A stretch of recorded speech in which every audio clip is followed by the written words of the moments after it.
Imagine walking into a moment you never expected, a moment that starts out ordinary but changes everything forever. Today, you're about to witness one of those life-changing encounters, and trust me, you'll want to stay until the end to see how it all unfolds.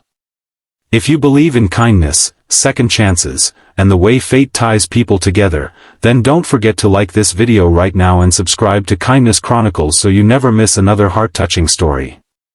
It was a bright Saturday afternoon at the local park, the kind of day where children laughed freely and parents exchanged smiles as they watched over their little ones. Among them was a tired young woman named Clara, who worked as a nanny for several families but was barely able to make ends meet. She wore a faded dress, her shoes scuffed from too many miles of walking, but her gentle eyes carried warmth that instantly made children feel safe. Clara had been hired just for a few hours to watch over a neighbor's toddler, and once the little boy's mother arrived to pick him up, she thought about heading home to her tiny rented room on the other side of town. But something made her pause. Out of the corner of her eye, she saw a little girl sitting on a park bench all by herself. She couldn't have been more than 6 years old, with soft blonde hair that was slightly tangled as if she'd been running around before she sat down. What caught Clara's attention wasn't just that the girl was alone, but the way she clutched her knees tightly to her chest, trembling as though the world around her felt far too big and frightening. Clara's heart tightened. She looked around for the child's parents or a guardian, but no one seemed to notice her. The playground was filled with noise and activity, but this little girl sat as if she didn't belong there. Clara took a careful step closer and knelt down, her voice soft and steady. "Hey there, sweetheart, are you okay?" The little girl lifted her head slowly, revealing tear-streaked cheeks and wide blue eyes that shimmered with fear. She didn't answer, but the way her lower lip quivered said more than words ever could. Clara gently sat on the bench beside her, keeping a respectful distance so she wouldn't startle her. "My name's Clara," she said quietly, "and I promise I'm not here to scare you. I just couldn't help but notice you look a little sad. Do you want to tell me what happened?" At first the child remained silent, hugging her knees tighter as if she could hide inside them. But after a long pause, she whispered in a trembling voice, "I lost my daddy." Clara's heart sank. She reached into her pocket for the tissue she always carried and handed it to the girl. "I'm so sorry, honey. I'm sure your daddy is looking for you right now. Can you tell me your name?" The girl wiped her nose, her small hand shaking as she answered softly, "Lily." "That's a beautiful name," Clara smiled warmly. "Lily, don't worry, we'll find your daddy. You're not alone anymore." Her words seemed to settle something in the little girl's heart, because Lily leaned closer, almost instinctively, and Clara wrapped an arm around her fragile shoulders. She could feel the child's tiny frame trembling, so she began to hum a soft lullaby, one she used to sing to her younger siblings back when life was gentler and easier. The tune seemed to calm Lily, and soon her breathing slowed, her tears subsiding little by little. Meanwhile, several people passed by, some throwing curious glances at the scene but none stopping to help.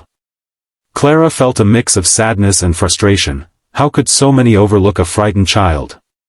Yet, at the same time, she was glad she had been there, glad fate had placed her on that bench in that exact moment. Minutes passed, and Clara gently asked, "Can you remember where you last saw your daddy, Lily?" The girl sniffled and nodded faintly. We were by the ice cream cart. He was talking on the phone, and I went to look at the balloons, and then he was gone." Her small voice cracked as fresh tears threatened to fall. Clara soothed her, rubbing her back. "It's okay, sweetheart. Sometimes daddies get distracted, but I promise he didn't forget you. Let's walk back to the ice cream cart together and see if we can spot him, all right?" Lily clung to her hand, hesitant but trusting. Clara rose to her feet, leading the girl gently through the crowded park. Each step felt like a silent vow. She would not let this child go until she was safely back in her father's arms. Deep down, Clara knew too well the pain of being forgotten. Her own parents had abandoned her when she was only 10, leaving her to grow up in the foster system. Every lonely night of her childhood came rushing back as she held Lily's small hand tighter, determined not to let her experience the same fear she once had. They reached the ice cream cart, but Lily's father was nowhere to be found. Clara crouched again to meet Lily's eye level. Maybe he walked around looking for you. Let's stay calm and think. If your daddy saw you weren't here, he might have gone to the playground to search. Do you want to check there? Lily nodded reluctantly. As they walked toward the playground, Clara couldn't help but wonder about the man who had left his daughter alone, even accidentally. Was he careless, or simply distracted? Either way, Clara knew judging him wouldn't help. All that mattered was reuniting them quickly. At the playground, still no sign of Lily's father. Clara noticed the panic building again in Lily's eyes, so she crouched low and held both her tiny hands. Lily, I want you to look at me. I promise we'll find him. You're safe with me. Sometimes it takes a little patience, but good things happen when we keep hope alive. Do you believe me? Lily hesitated, then nodded, a flicker of trust shining in her watery eyes. Clara smiled and hugged her tightly. That's my brave girl. They sat on the swing set for a while, waiting and watching. Clara told Lily silly little stories about the stars and the clouds, trying to make her laugh. Slowly, the fear in Lily's face softened into curiosity, and for the first time since Clara had seen her, a small giggle escaped. It was like a tiny ray of sunshine breaking through stormy clouds, and Clara's heart swelled with relief.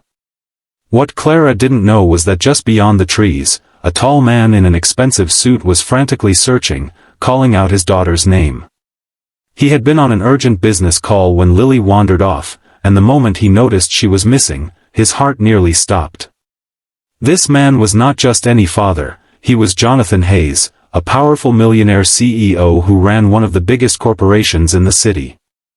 People often saw him as untouchable, ruthless, and consumed by work, but in that moment, all of his wealth and power meant nothing compared to the terror of losing his little girl. And fate was about to bring him face to face with the kind stranger who had protected the most precious treasure of his life. But that, dear viewers, is where the story takes its first unexpected turn, and what happens next will leave you believing in the magic of kindness forever.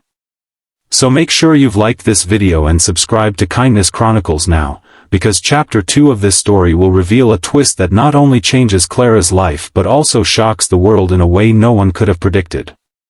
As Jonathan rushed into the playground, his eyes fell on Lily in Clara's arms, safe and smiling. Overcome with relief, he knelt, hugging his daughter tightly, tears breaking through his controlled exterior. He looked up at Clara with gratitude, asking her name. When he learned she was a poor nanny, something shifted inside him. You saved my world, he whispered. Days later, Jonathan offered Clara a new life, stable work, a safe home, and a family that cherished her kindness. She had unknowingly touched a millionaire's heart, proving love and compassion were worth more than wealth itself. Don't forget to like and subscribe to Kindness Chronicles.